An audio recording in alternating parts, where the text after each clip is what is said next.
It's like pouring gasoline in a fire. You can read all the books about sharks you want, but this is the only way I know how to truly understand them. Sometimes when I'm in the water with mako sharks, they go after my feet. Who knows what could show up? A 500, 600, 700 pound mako could easily show up. Yeah. We view them as ruthless killers. They are. But there's far more going on, and I'm here to find out. I have spent my whole life learning to survive like Tarzan in the most dangerous and primitive wilderness, where you can be killed or eaten. I have learned the ways of giant, man-eating predators, deadly sharks and reptiles, where every encounter may spell disaster in the savage wild.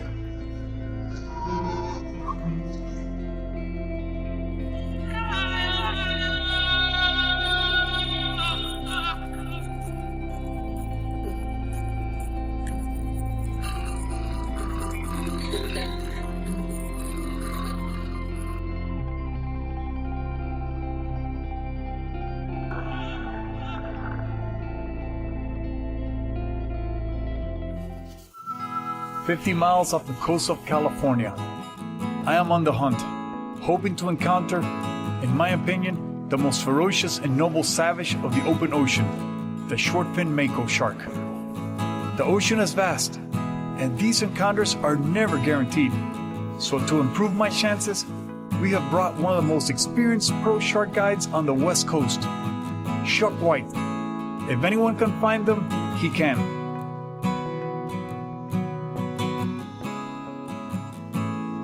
Schools of dolphin accompany us on our journey, but as playful as they are, we are all in deep thought. This is truly dangerous, and we know it. Actually, the big makos eat a lot of these dolphins. A lot of times when big makos have been caught, their belly's been stuffed with these dolphins that are out here. As you can see, they're very plentiful, but still there's no telling what we're gonna find. Just gonna give it my best shot and see what happens. Okay, we're on the hunt right now. We're offshore. We're looking for some clean water and a high water temperature. We use a terrapin chart, which gives us satellite images of the water temperature. So we know we've got to go maybe another 10 miles to get to the main center of this warm water. These cold currents will kind of corral the warm water, and if the makos are in the warm water, they're going to stay there. They like the warmer temperature. A mako is an ambush predator, but he also is the fastest shark in the world. So he can use its intelligence, its skills of hunting, and its speed to overcome prey. He usually attacks the tail, incapacitating his prey, and then finishes them off.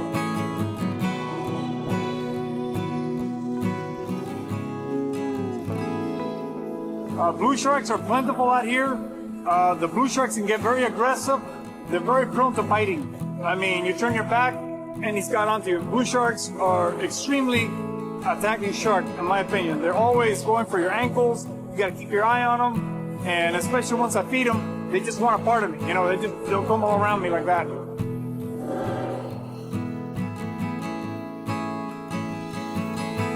Okay, we're in the right area right now. We got good water temperature, so I'm going to go up on the tower and see if I can find a kelp patty.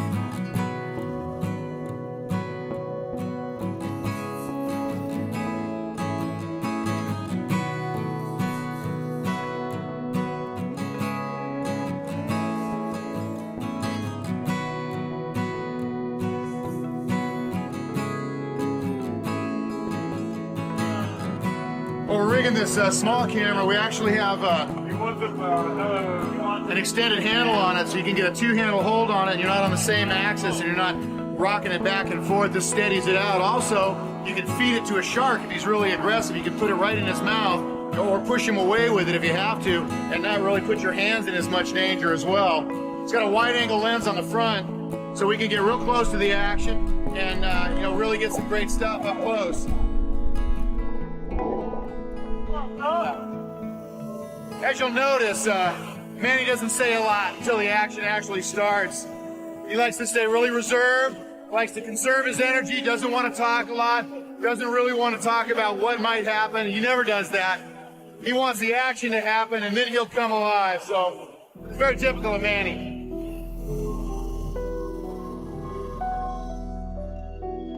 All right, so what we're doing now is we're getting set up with the chum line. We're going to go ahead and establish a chum line. Chuck White, our pro guide here, has this milk crate with floats on it, and basically he's going to fill that with chum, let it trail behind the boat, and it'll set up a really strong chum line that'll drift out behind us. And then once we get some sharks coming in, then we'll get in the water. What fascinates me is not how we perceive sharks, but how they perceive us. Have they ever seen a human? Probably not. So they will behave based on instinct. But Mako's more intelligent than most sharks. There is more going on here, and I can sense it. Chuck, a big Mako coming in over there. Man, that's a killing machine. Look at the size of that thing. That's one of the biggest ones I've seen out here this year. Awesome. 60 miles off the coast of California, in water thousands of feet deep, I'm hoping to encounter the most lethal open water shark, the short-fin Mako. Our pro guide, Chuck White, has led us to the spot. Makos are highly intelligent compared to other sharks, and this is what fascinates me. I need to understand them. They are far more than just killing machines. Each encounter reveals a little more of their true nature. I feel that Makos are very intelligent. The way they look at you, the way they act, just how they live out here. So the Mako is the fastest shark. He's very powerful. He's intelligent. He's a hunter of the open blue. And that combination makes him a very lethal shark, extremely dangerous. What saves humanity from the Mako is the Mako lives far away at sea. It rarely will come near a beach or anything like that. People do not live in the world of the Mako. And that's what keeps humanity separate from being exposed to the dangerous Mako shark. The chum puts out a slick, and the slick will go out, depending on how long you've had it out, it could be out 1, 2, 3 miles. And that's just a scent that tells the fish there's something to eat. So they can come swimming in from either direction and work their way right up to the boat. And that's where we want to get, where we can see them and see what size they are. If we were fishing, we can adjust the tackle to the size fish we see. So we're not fishing a 80-pound Mako with 130-pound test. It's really important for the cameraman to keep the chum and the smell of the fish and the bait off of us. We're paying attention to the shot. We're trying to get in there on Manny and really pay attention to what Manny's doing with the fish. It's okay for Manny to get the chum and the bait and everything on him. He's handling fish, he's doing all that, but he can handle himself. The cameraman really has a blind spot behind him, and one of the jobs I've got today is to keep the sharks off of Quete while he's in real close. I'll have the luxury of being able to look around me a little bit, make sure if something's coming up underneath us, I can either keep it off Quete or at least warn him. And at the same time, I'll be able to get a lot of great action myself with the sharks. It doesn't matter. We're going to have chum all over us. I mean, in the tropics, when I don't use the hood, I spent 3 days picking pieces of barracuda and fish out of my hair. Because I'm chunking like this, and I'm a ball of blood in the water. I mean, I'm just blood, chum all over me and everything. I'm trying to bring the sharks to me. So I don't even worry about that. You know, they're gonna be covered in it. It's gonna be on their suits, oil, everything. You know, as a matter of fact, the problem is we gotta let it clear up sometimes so they can video because it's too foggy. But it gets all in here on me. But at least I got a hood now, so it won't be, that bad. Well, a lot of people are under the impression, especially people that dive with sharks and work with them, it seems like the guy who has the fastest heart rate, the sharks always seem to go right for that person, especially if that person's agitated and they're not smooth in the water. When you got a lot of sharks around you like this, what you want to do is really be smooth, calm. Do not act like food. Do not back up. If a shark's coming at you, you want to go straight at it. Let it know you're dangerous too. Sharks aren't looking for a fight. They're looking for a meal. And so if you give them the impression that, hey, I'm going to hurt you if you come near me, generally, there are no hard, fast rules out here. Generally, that'll really help, and you can kind of keep them off you and keep them at bay. But I imagine in this situation, you can work them up so much, and I know that's what Manny's goal is to get these guys worked up so much. They are going to get, they kind of get out of control. And so in that situation, we really got to be watching each other's backs. We really got to be paying attention to what's going on around us. I'm very comfortable with my crew. Robin here's the producer. He's a smart guy. Quete over here, he's like ice. Yeah, you don't get no reaction out of him. He's just like that. And a lot of times like, Cuete, behind you! You know, I gotta go back up, but he's ice.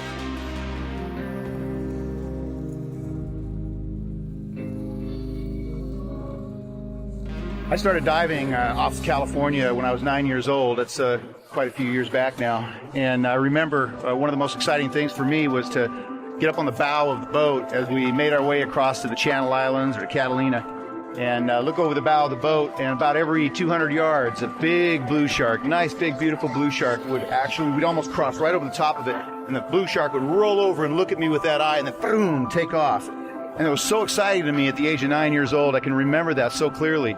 And you almost never see that anymore. Illegal longlining has literally devastated shark populations. It's estimated that over 100 million sharks worldwide are taken every year now, mostly for their fins. The rest of the sharks just thrown right back in the water. And out of that 100 million, they estimate 40 million are blue sharks. So the blue sharks have really been devastated, and they're absolutely magnificent, beautiful animals. Probably the prettiest shark that swims. Long, sleek, blue animal.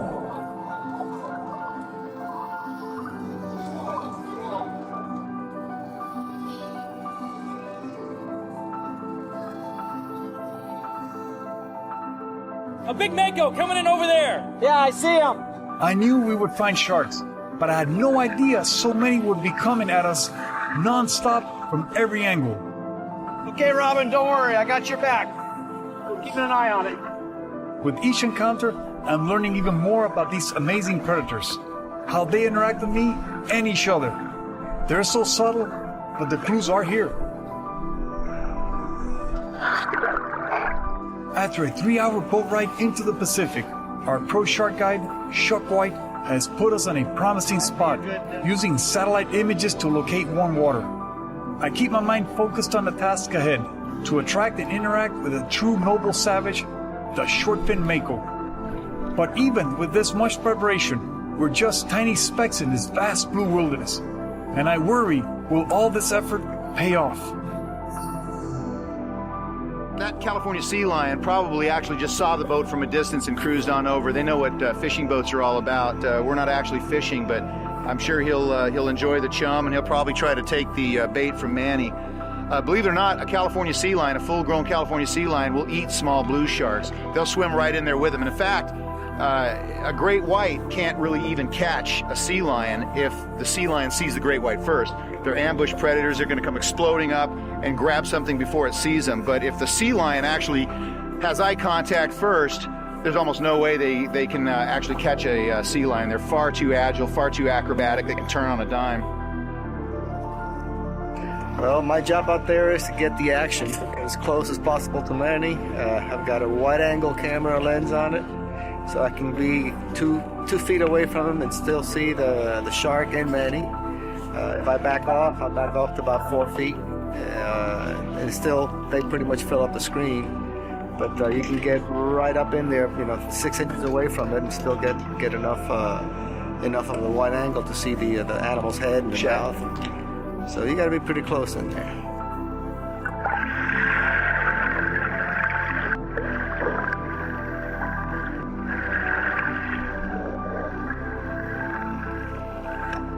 Cueto, you want to hand me my camera? Let me get set up here.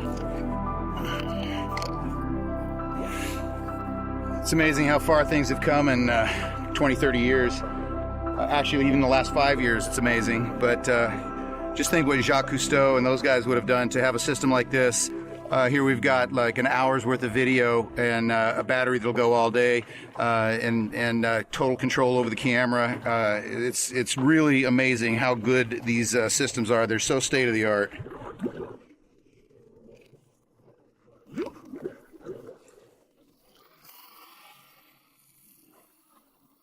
I settled in for what I know will be a long wait. Mako sharks don't just come charging up from the deep. You have to give them a good reason to appear. And then, if there's nothing to keep them, they will disappear just as fast. By making noise as I shred each skipjack tuna, the sharks will actually think I'm feeding and will attempt to steal my food from me.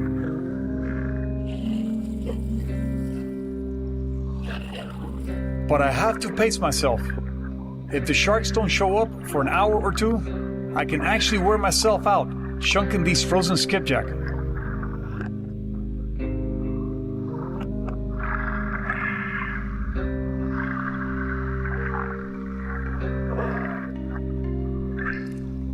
The shun bucket that Chuck White has tied off to the boat will spread a slick for miles. But for now, below us only clear blue water and strange jellyfish-like creatures that live in the open sea.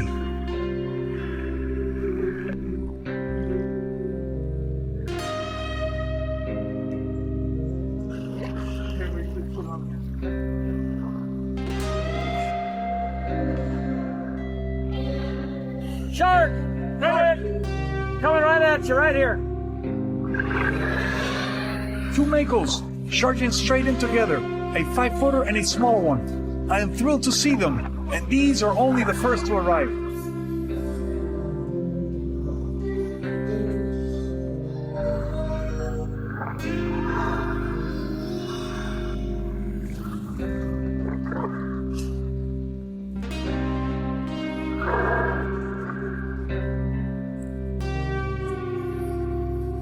Two of them.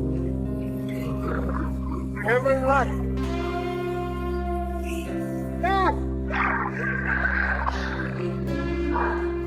I'll get another mackerel ready.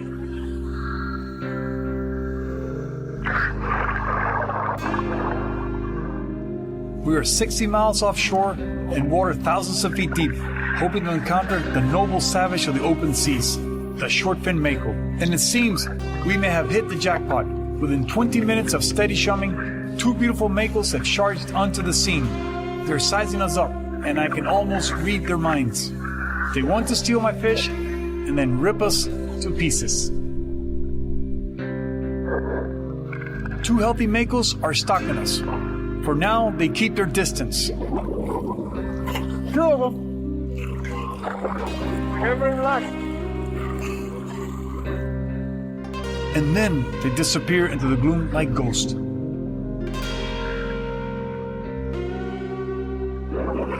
2, 5, 4, 5-foot makos. Unbelievable. Real inquisitive, real careful sharks when they came in. They're still around. I think they've got friends.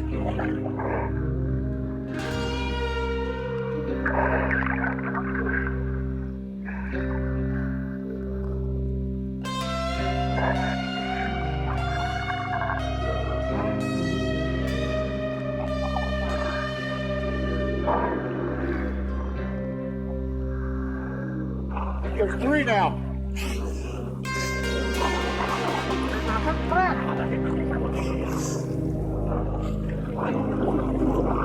Back up, everybody.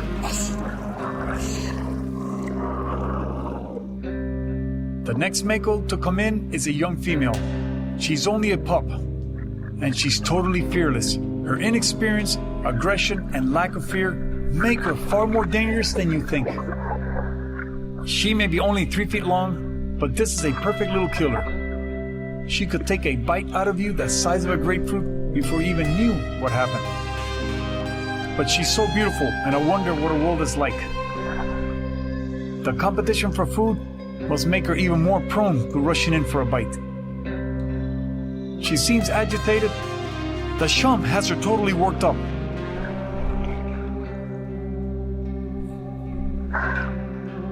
In a flash, things get really dangerous. Instinctively, she goes for my legs, and I lose her for a second. This is how the mako takes down big game. And for her, I am big game.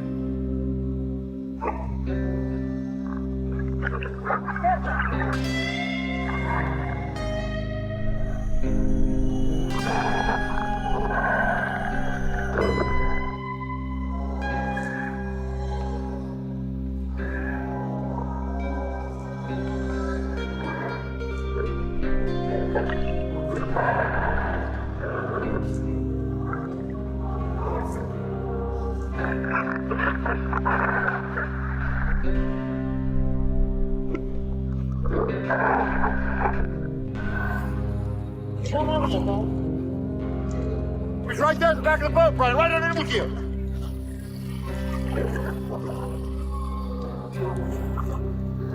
She seems worried about taking fish from my hand, but I continue shoving, bringing her in closer. This is a view you will never forget. The business end of the most efficient killer that swims. The threads on her dorsal fins are actually a type of parasite. She may be the first to show up at the party. But this pup is not alone. Soon, much larger males will appear.